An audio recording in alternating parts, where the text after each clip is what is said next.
Hello everyone, welcome to my channel. So guys, आज हम physical chemistry का Fermi Dirac statistics का जो टॉपिक है इस कंप्लीट करेंगे, जो कि बहुत ज़्यादा इंपॉर्टेंट टॉपिक है। कई हमेशा एग्जाम में आते रहता है और ये जो टॉपिक है हमेशा लॉन्ग टाइप के क्वेश्चन में आता रहता है। ठीक है, तो आपको अच्छे से कंप्लीट करके जाना है।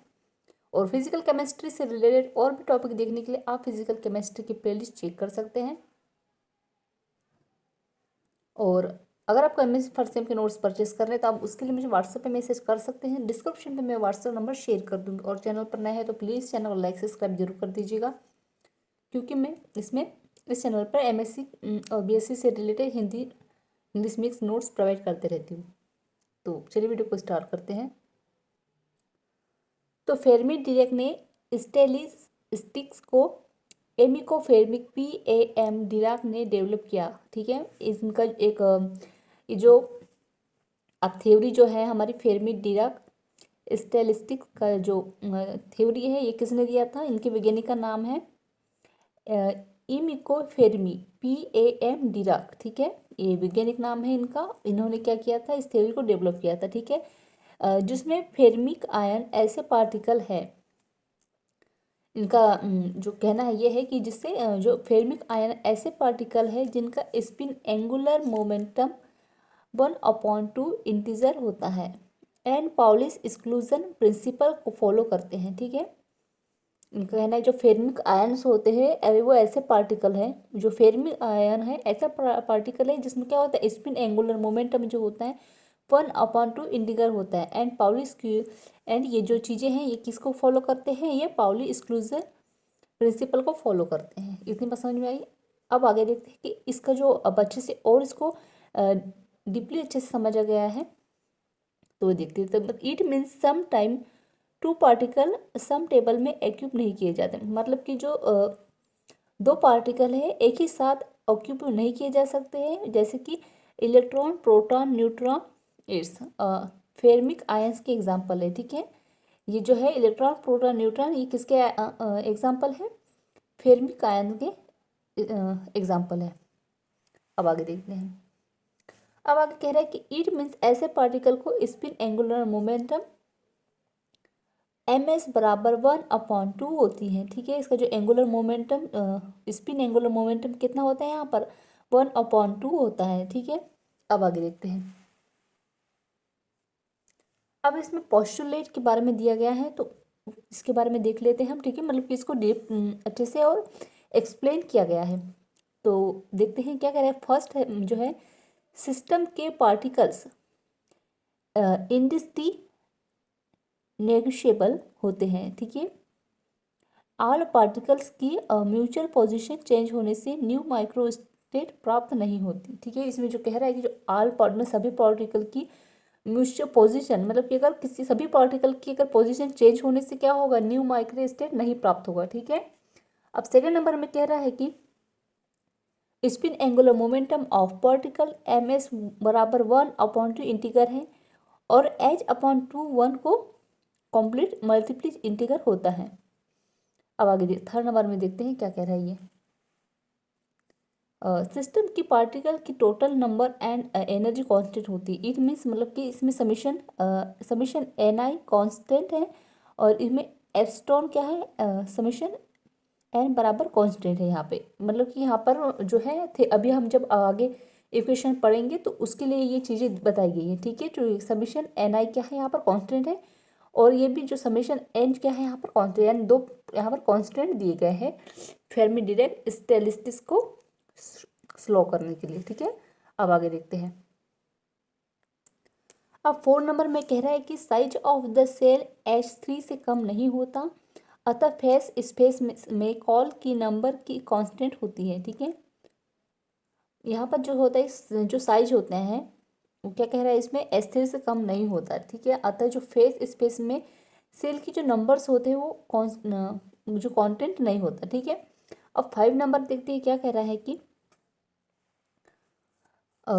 चूंकि फेर्मिक पाउलिस एक्सक्लूजन प्रिंसिपल को ओबे करते हैं, हेंस सेल्स में पार्टिकल को मैक्सिमम नंबर 1 होगी एंड मैक्सिमम नंबर 0 होगी। ठीक है, इसमें जो पार्टिकल में जो इसमें जो सेल्स में जो पार्टिकल के मैक्सिमम नंबर जो होगा वो तो 1 होगा, या फिर मैक्सिमम बहुत ही कम होगा वो होगा 0 होगा। ठीक है, अब आगे देखते हैं।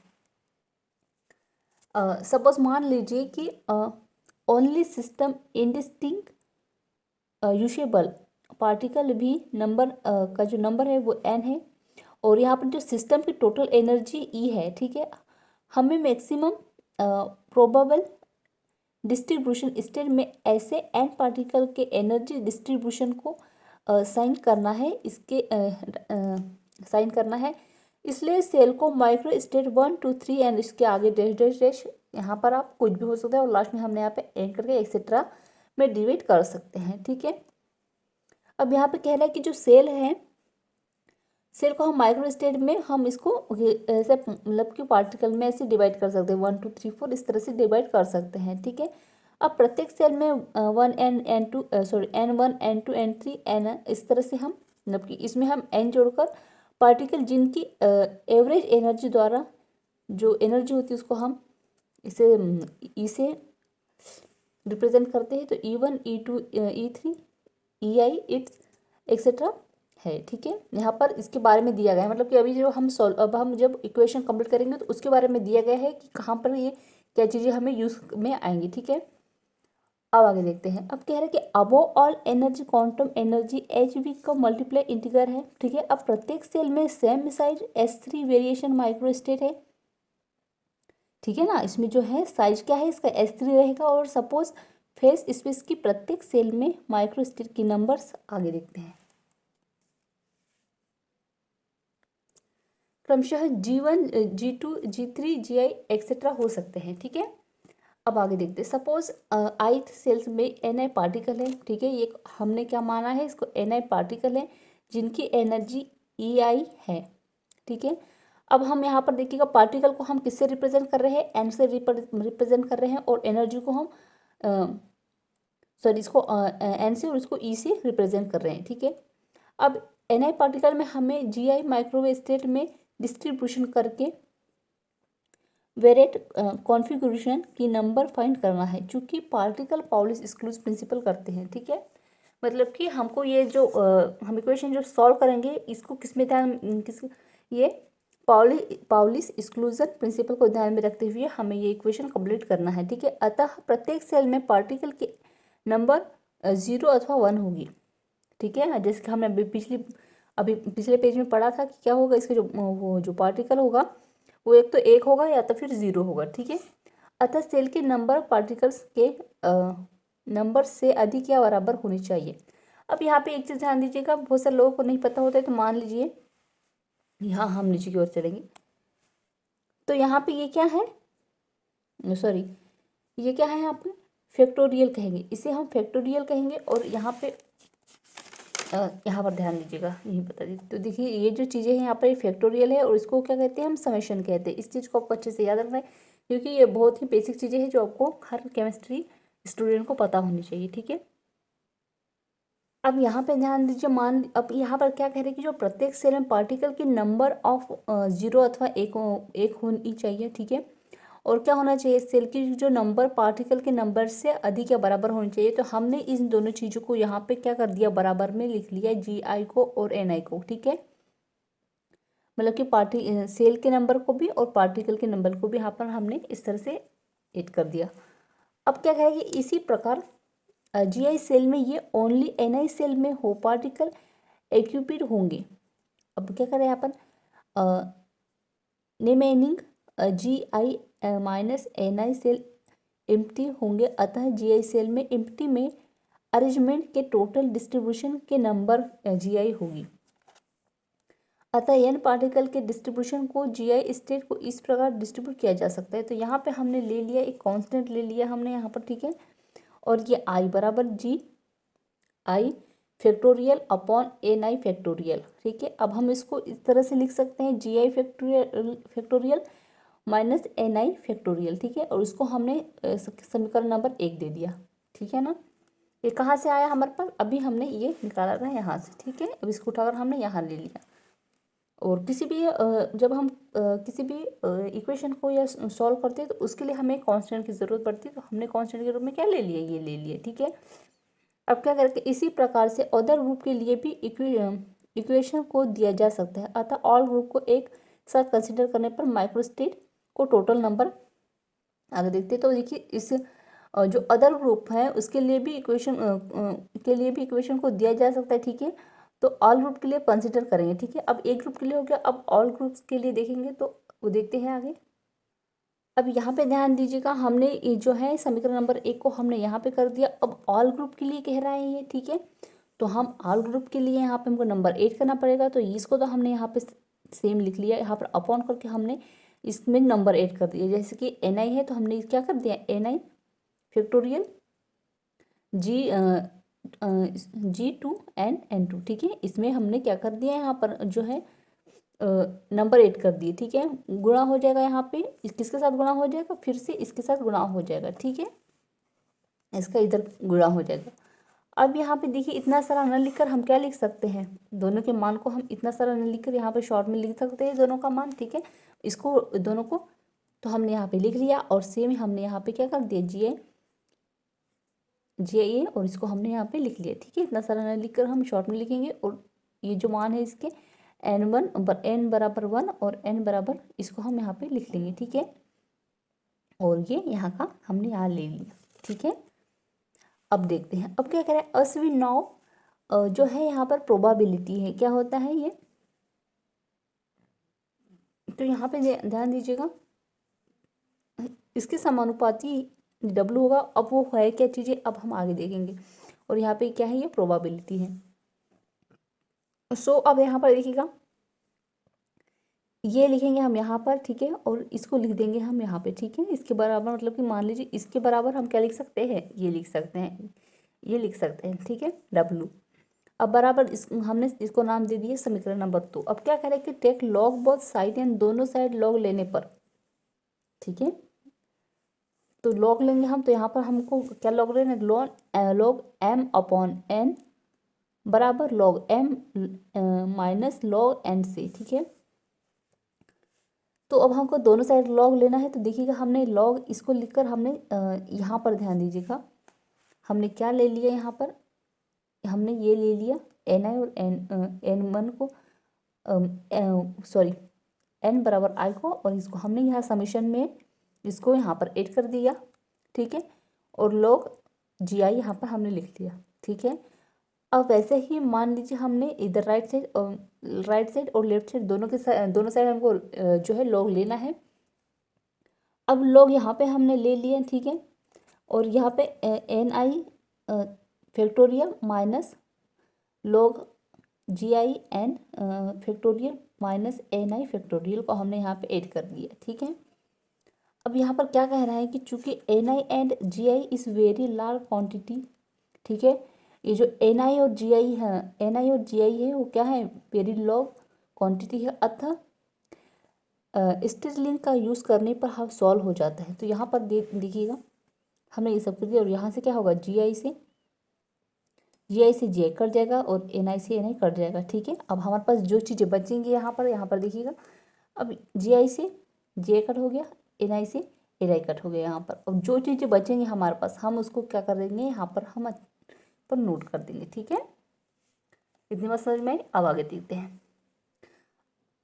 अब कह रहे हैं कि अबव इक्वेशन को NI के रिस्पेक्ट डिफरेंशिएट करने पर जो है डेल लॉग W बराबर, तो यहाँ पर डेल लॉग बराबर समीशन I 0 लॉग।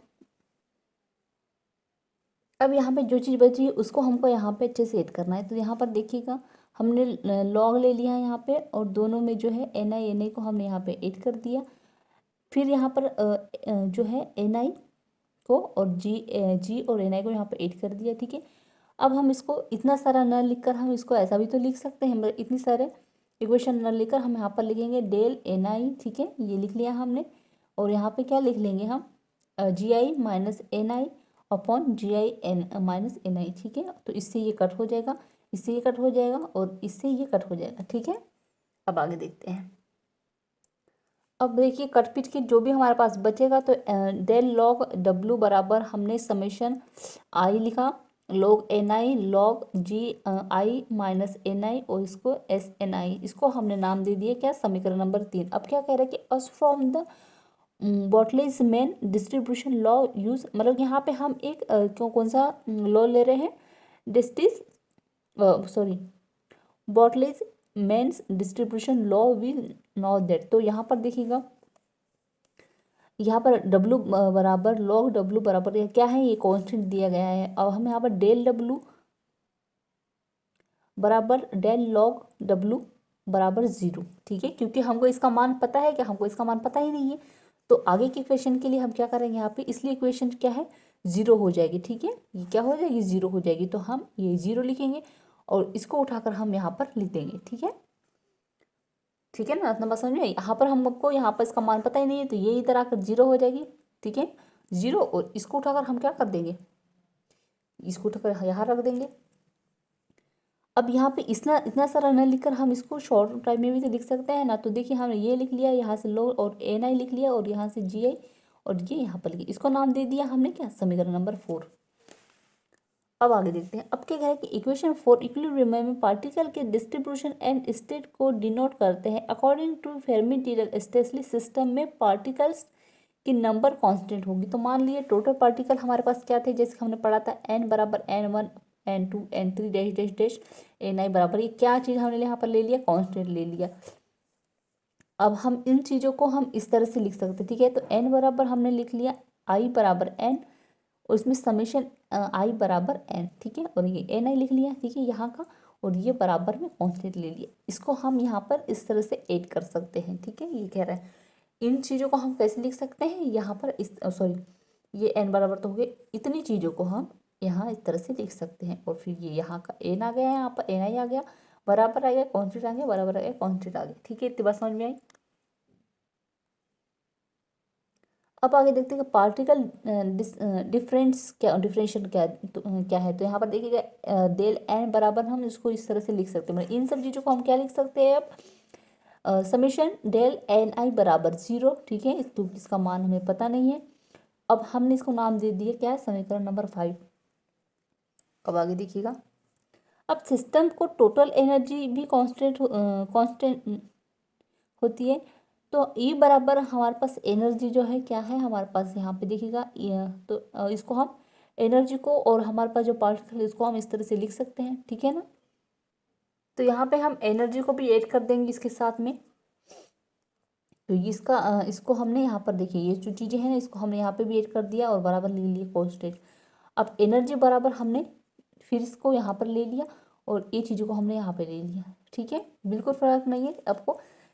इसको इसमें आपको क्या करना है, एनर्जी ऐड कर देना है, इसमें भी आपको एनर्जी ऐड कर देना है, और इसमें भी आपको एनर्जी ऐड कर देना है। तो ये क्या आ जाएगा आपके पास, समीकरण नंबर 6 आ जाएगा, ठीक है। अब आगे देखते हैं। अब आगे क्या कह रहे हैं कि अबव इक्वेशन समीकरण नंबर क्या है, इक्वेशन 5, 8, 6 भी पार्टिकलिस्ट है। तो डिस्ट्रीब्यूशन को की कंडीशन को रिप्रेजेंट करते हैं, यानी तीनों इक्वेशन 3, 4 सॉरी 4, 5 एंड 6 मल्टीप्लाई डिपेंडियल को शो करते हैं। इन तीनों इक्वेशन को एक एक सिस्टम पर अप्लाइड करने के लिए अंडरमाइंड मल्टीप्लाइज को लैंगनेस जो है सॉरी लैंगनेस गेस्ट जो मेथड को अप्लाई किया जाता है। एंड इक्वेशन 5 को समानुपाती होते हैं अल्फा से, इक्वेशन 6 को बीटा से मल्टीप्लाई कर इक्वेशन 4 के सब्सट्रैक्ट करने पर हम प्राप्त करते हैं। तो यहाँ पे हमने ले लिया, मान लीजिए बीटा के साथ हमने क्या ले लिया यहाँ पर, summation I N del NI बराबर 0, और यहाँ पे अल्फा के साथ भी हमने सेम चीज़ कर दी यहाँ पर, ठीक है। अब बीटा के साथ हमने यहाँ पे ये जोड़ दिया, और यहाँ पे समानुपाती कर दिया समीशन आई इसके साथ, ठीक है, इस दोनों चीज़ों को, और सेम इसके साथ यही चीज़ कर दी हमने, ठीक है। यहाँ पर NI की NI alpha plus beta EI SN del NI बराबर 0, ठीक है। अब इसमें हम लॉग लेंगे, तो देखिए समीशन लॉग NI, इसको NI upon GI minus NI plus alpha plus beta EI, और यहाँ पर लास्ट में क्या कर देंगे हम SNI बराबर 0, ठीक है। अब क्या करें, चूँकि जो है ये बराबर नहीं है, ठीक है, 0 के, SNI बराबर 0, तो क्या कह रहा है कि अतः EI के ऑल टर्म को सेपरेट करने पर सम इज इक्वल को 0 होना चाहिए, जिसका इक्वल है वो 0 होना चाहिए। तो अब क्या कहते हैं कि इसको 0 करने के लिए, अब बराबर में करने के लिए, ठीक है, इसको दोनों को इक्वल करने के लिए आगे की प्रोसेस क्या है वो देखिएगा। तो लोग हमारे पास है ni/gi ni plus alpha plus beta ei बराबर 0, ठीक है। अब इसको हमने यहाँ पे सेम चीज़ उतार दी, ठीक है। अब हाँ यहाँ पर देखिएगा ni हमने इसको यहाँ पर ले लिया, यहाँ पे इलेक्ट्रॉन ले लिया हमने, ठीक है, और ये इसको यहाँ पर ले लिया। अब क्या है, so it's a natural log in I. तो अब आगे देखते हैं। अब यहाँ पे देखिएगा हमने यहाँ पर gi माइनस ni/ni इसको ले लिए, यहाँ पे हमने क्या ले लिया, यहाँ पे इलेक्ट्रॉन ले लिया, और अल्फा बीटा ei क्या है, यहाँ पर एनर्जी के रूप में है। अब इतना सा इसको हम शॉर्ट में भी लिख सकते हैं, ठीक है। तो इसको gi ni और इसको हम इसको अलग अलग लिखेंगे।